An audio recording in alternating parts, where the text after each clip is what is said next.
Hey everyone, we recently got the second Stranger Things chapter added to DBD. This is a huge deal, with it likely being one of the biggest chapters the game is ever going to get. With it we got the additions of Vecna, Dustin, Eleven, and also Eddie and Robin as legendary skins. There's also been a few other things altered within this patch that are worth covering too, so let's get into it. Starting out though, we have Vecna, or the First as he's called. He looks really great and has a number of really awesome animations too. It seems the entirety of this chapter has taken on the looks that the characters have in Stranger Things 5. Vecna's power is honestly fairly complex as well, and I did find it somewhat confusing when trying to learn it. It's quite visually noisy, there's quite a bit going on, but it's not too complicated once you understand it. The core of it though is the Vine attack, which can be summoned, spawning a circle area of effect where it activates. If you hit a survivor with this, it fills their bar over their icon. Each time this happens, the survivor gets closer to a world breaker activating, which causes the entire trial to go red for the survivors,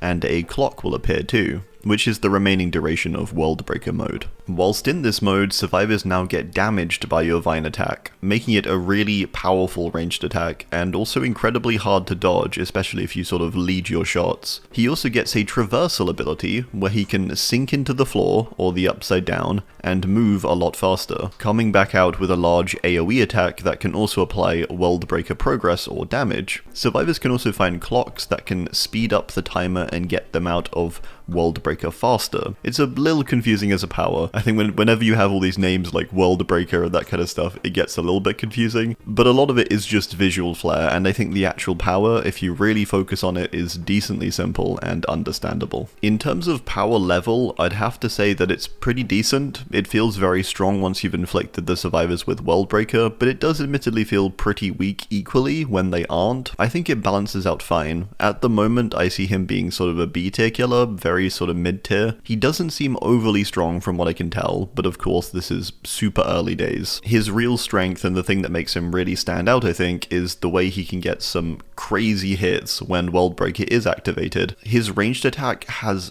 a wildly long range. You can place it very, very freely, almost anywhere around you, and it applies almost instant damage. So it can be genuinely strong. I imagine in the right hands this could be really deadly. His perks I was very pleased with as well, as they all feel quite substantial. There has been some releases recently where the perks feel very hit or miss, and these basically all hit in my opinion. Turn Back the Clock is a solid anti-gen or regression perk, which you also have precise control over, which is nice, allowing you to target and explode a generator of your choice. You also get this cool visual flair to it too. Secret Project is a pretty solid game slowdown perk, which blocks gens each time a totem is blessed or cleansed, and can even turn into a stealth perk if multiple gens are blocked. Then finally Hex Hive Mind, which reveals the intensity of generator auras, a bit like when you're using Wraith's All-Seeing Spirit or Legion's Eerie Mixtape. It also acts as a gen regression perk too, which is pretty cool. So overall, I like Vecna a lot. I think he's really solid all round with a pretty unique and cool power. His lore is very basic and basically just recounts his story throughout season 4 of the show, with him getting taken after 11 pushes him into the Upside Down. It's fine though, it's the standard type of thing we get for licensed content, so, you know, no big deal. My other small gripe is the name being The First. I'm not that big a fan of this. I think The One would have got incredibly hard, or even The Mind Flayer, as some have suggested, or something like that. There's something a little bit clunky about The First, I think. I think most people are calling him Vecna regardless. He should be the second really as well. He's the second Vector, isn't he? So, anyway. Moving on to the survivors, we have Dustin and Eleven as the two core new characters. I really like these picks, although I am surprised, as I never thought they'd add the younger characters from Stranger Things. However, they're wearing their season 5 look, so presumably these characters are either slightly aged up, or they get taken at the end of the show when all of them are 18. Either way, they look really cool, and I really like with Dustin how they kept him shorter, and they didn't sort of like stretch him out to fit the usual model. That's really cool, I think. It's nice to have that. The faces are so detailed and well done as well. It's very similar to the facial quality of the Walking Dead Dead characters. They look so crisp and very much like the actual actors, which is great. The other two additions were Eddie and Robin. Eddie is a skin for Dustin and comes in his Season 4 look with the Hellfire shirt and his jacket. Then we have Robin as a Nancy skin, interestingly, who wears the Scoops Ahoy outfit as her base. So now you can have a proper Scoop Troop in-game, which is cool.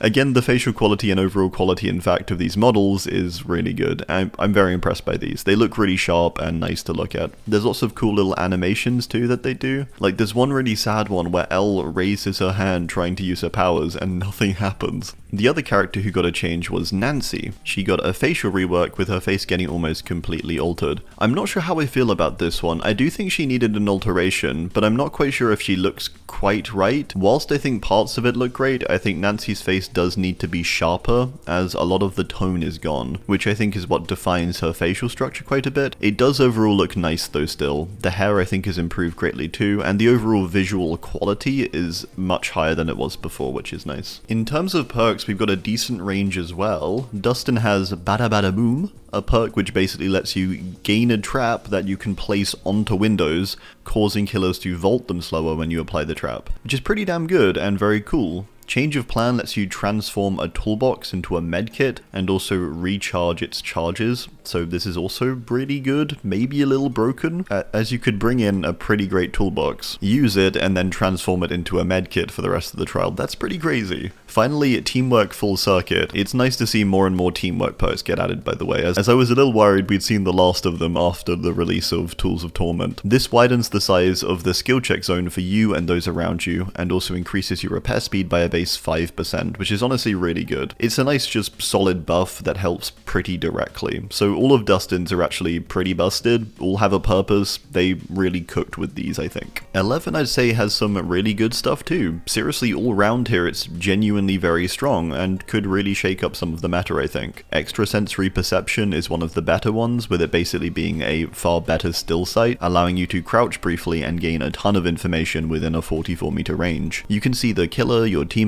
and a bunch of objects seemingly, as well as gain the elusive and oblivious statuses during this time. We See You is a perk that builds up over time. Every time the killer reveals you with an aura, you get a token up to 4, where upon this, you get to see the killer's aura for 15 seconds, and all of your teammates get to see it too. So not too bad there either. It's like a more healthy distortion, kind of, if that makes sense. Reverse distortion. Finally, Teamwork Soft Spoken will reduce the noises of generators gradually for each survivor working on one. You also get a base 5% repair speed if at least one other person is working on it with you. This seems like it could be a little busted if paired up with the Dustin perk. In fact, all of these perks do feel like they could maybe be a bit overtuned when they come to live, but I think only time will tell with that one. Overall, I'm very pleasantly surprised by these perks, especially as we've had a bit of a run recently where they've been extremely hit or miss. These all seem genuinely solid and pretty game-changing, I'd argue, which I really appreciate. Lore-wise, the both of them are even more simplistic than Vecna, but I think this was mainly done to not interrupt any kind of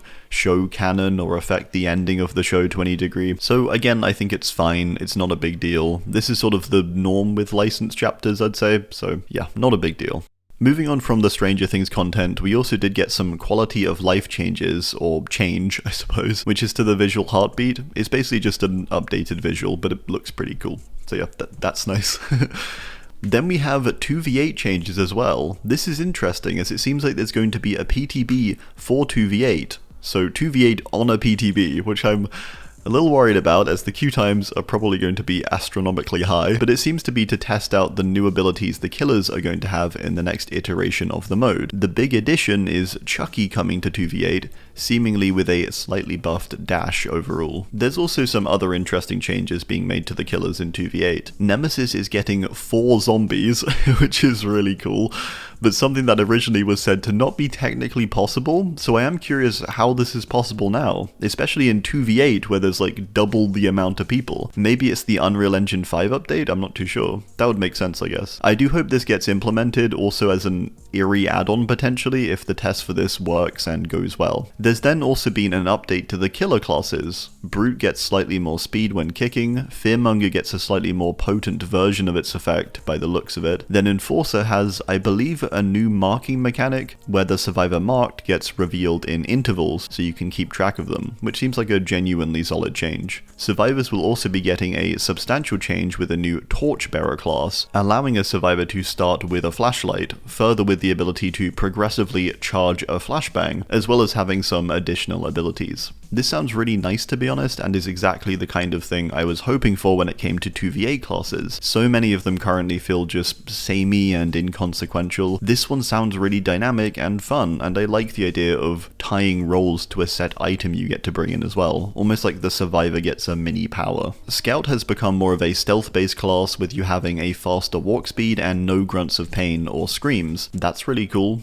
There's further going to be 2 new maps added to the 2v8 pool. Bear in mind this is all going to be on the PTB first before it comes to live, so all of this will get tested. There's also quite a few quality of life things too added onto the end there, which just smooths things out, and a bunch of bug fixes too. Overall, for a chapter as big as Stranger Things 2, I have to say I'm really pleased and pleasantly surprised that this chapter has gotten the love it deserves, but also just the changes and amazing perks, the great models.